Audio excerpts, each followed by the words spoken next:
মাঝে মাঝে নিজেকে অনেক ব্যর্থ মনে হয়, কেন বাবা মায়ের কন্যা সন্তান হয়ে পৃথিবীতে আসলাম।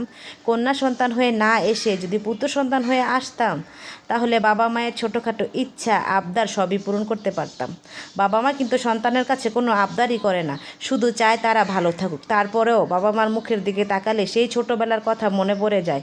এই বাবা মা কত কষ্ট করে বড় করছে, নিজে না খেয়ে না পড়ে আমাদেরকে ভালোটা পড়াইছে, কিন্তু সেই বাবা মাকে কোনো কিছুই দিতে পারি না, কারণ আমার তো কোনো ইনকাম নাই। আমি বাবা মায়ের কন্যা সন্তান, আমি একজন গৃহিণী।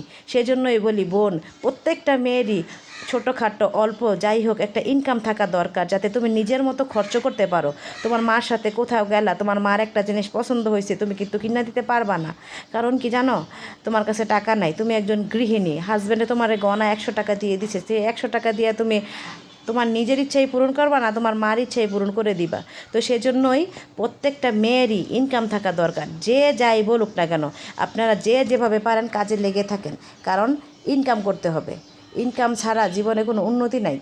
আপনার বাবা মায়ের মুখে হাসি ফোটাতে চান, যার মুখে হাসি ফোটাতে চান, আপনার ইনকাম থাকতে হবে। কারণ কি জানেন, আপনার হাজব্যান্ডের কাছে কত হাত পাতবেন? আপনার হাজব্যান্ড একা সংসার চালাতে চালাতেই তার জীবন শেষ। এই টানা খিচার মধ্যে দেখা যায় যার যত আছে তার কিন্তু তত লাগে। বলতে পারে না আমার হাজব্যান্ডের ইনকাম অনেক, যত ইনকাম থাক দেখেন যে সংসারের মাসের শেষে একটা টানা খিচা পড়ে থাকে। আর আপনার যদি ইনকাম থাকে, আপনার ইনকামের টাকা দিয়ে আপনি নিজের মতো চলতে পারবেন, নিজের মন মতো কাউকে কিছু দিতে পারবেন, কারোর কাছে আর হাত পাততে হবে না, কারো বকাঝকা শুনতে হবে না। সেই জন্যই বলি মেয়েদের ইনকাম করা খুবই জরুরি। তাই প্রত্যেকটা মেয়ে যে যেভাবে পারেন, সেলাই কাজ করতে পারেন, কেউ হচ্ছে ব্লগিং করতে পারেন, তারপর কেউ বাচ্চা পড়াতে পারেন, যে যেভাবে পারেন ইনকামে লেগে থাকেন, ইনশাল্লাহ আপনাদের একদিন সাফল্য হবে।